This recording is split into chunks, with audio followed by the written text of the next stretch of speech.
Hello and welcome to the Unreal Resilience podcast. Today I'm going to tell you 3 amazing stories of animals that have beat the odds and survived in the face of extreme hardship.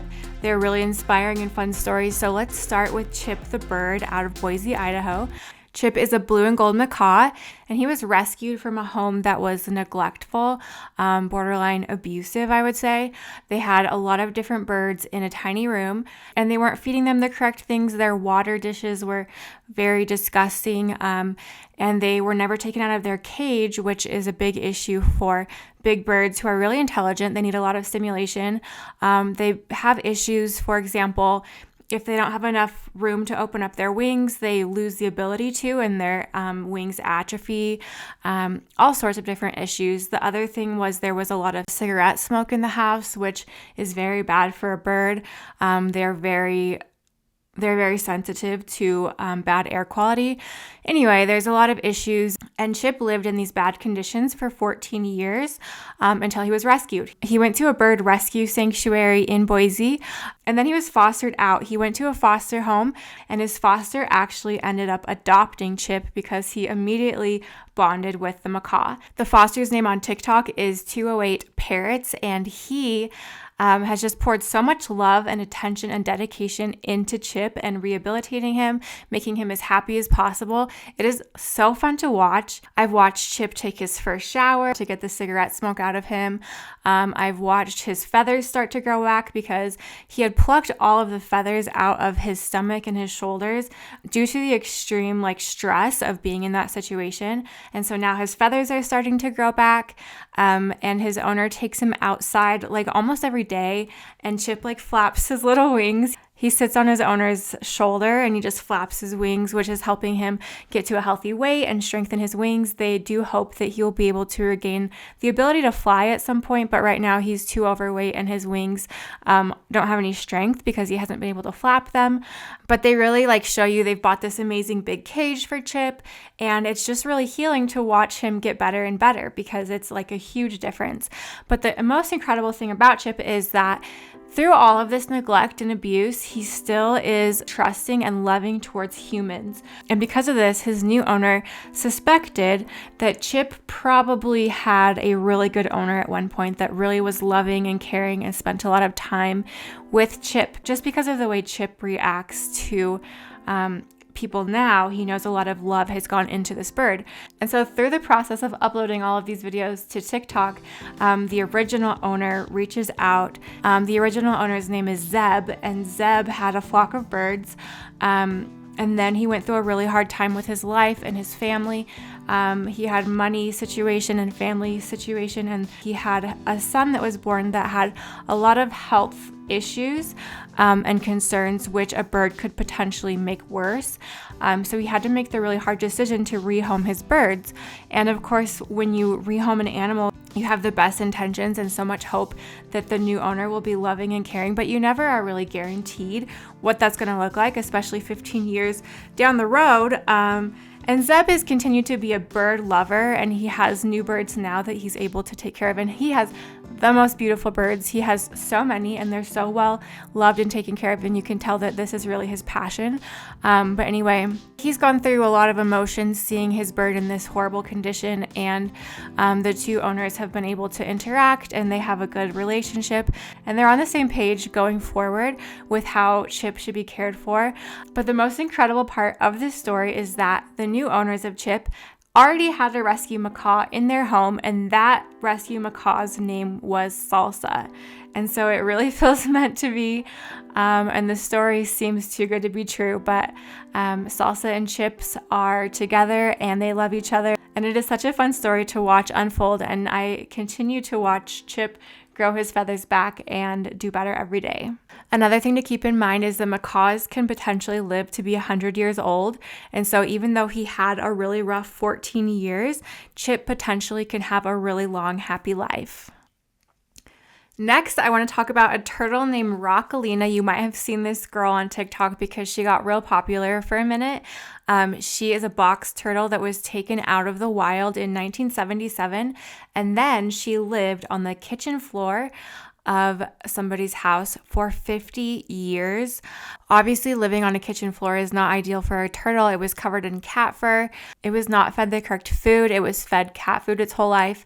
By the time she was rescued, her nails were so overgrown that her feet became deformed. She couldn't walk on them correctly. Her skin was so dried out that she literally couldn't open her eyes. She was almost mummified. She was severely dehydrated. Her back legs were so disfigured. They looked necrotic. They thought they were going to have to amputate them. For all intents and purposes, this turtle was practically deceased. It was in very bad shape. I believe what ended up happening is the original owner passed away. From old age, maybe the turtle was in their care for 50 years. But turtles also have an extremely long lifespan. Let's look it up. I think it's also 100 years maybe. Box turtle lifespan. Yeah, we're talking, it says in the wild, typically 25 to 50, but some have been documented over 100, in captivity, 70 to 100 years. So yeah, turtles can live a really long time. But anyway, they rescued Rockalina. She was surrendered, and the first thing they did to help revive her is they soaked her in water, because this is a turtle. They're supposed to live around water. And so after her soak, she was able to open her eyes, and she started to regain more motion and function of her body. And then they took her to the vet to get testing done, to get x-rays done, and to see if her life was worth fighting for, because they highly suspected that they would have to put her down humanely because she was in such bad shape. But they got good news from the doctor. Her blood work wasn't too bad, and so they decided that they were going to put everything into reviving and resuscitating her. So the first thing they did was they clipped her toenails so that she could actually stand on her feet, and then she can start regain muscle and the ability to walk correctly. And the next thing they did was trim her beak, because I didn't know this, but turtles have like beaks almost like a parrot, where they have to wear them down, and if they don't chew on things that are correct for their body, their beaks can become overgrown and misshapen. And so they started to reshape her beak so that she could actually eat, and then they started feeding her the correct foods, the correct nutrition. And seeing her transformation now, she looks like a totally different turtle. They've upgraded her to an enclosure that is appropriate for turtles. Her health just keeps improving. Her legs kind of shed off all of the built up dead skin and issues, and her skin is doing so much better. And now she's living her best life, sunning herself outside, eating strawberries, and sharing her inspiring story of resilience with TikTok and the world. Okay, one more story I'm going to tell you about. This is about the elephant named Longaro. It's a boy. He is a baby African elephant who was abandoned because he fell into a water well when he was just a couple days old. And by the time they found him, hyenas had attacked him, and they had ripped off 2/3 of his trunk. And so he was barely alive, and he was rescued by a sanctuary. It's actually an indigenous sanctuary run completely by indigenous African people who take in baby elephants and then rehabilitate them until they are big enough to let them go, and then they release them back into the wild. According to their page, they're the only fully indigenous sanctuary for elephants, and so I'm going to link them below if you'd like to support them and check them out. But anyway, so Longaro actually means something has been cut, so that's what they named him, because of his little trunk. But like our previous story, he was in such bad shape, and they weren't sure that he would be able to adapt, because elephants use their trunk for everything. They use it for eating and for drinking, for like throwing dirt and water onto their body, I guess. I don't know really, but so they were really afraid that Longaro wouldn't be able to adapt and to thrive as an elephant. But they decided that after seeing his tenacity and resilience for fighting off hyenas and surviving, that they would make it a priority to try to help him survive. And so they nursed him back to health, and then they were very surprised at how he was able to adapt. He figured out how to get food to his mouth, even though his trunk is so short. He figured out how to drink water. He sprays it into his mouth from this direction instead of this direction if his trunk was really long. Do you know what I'm saying?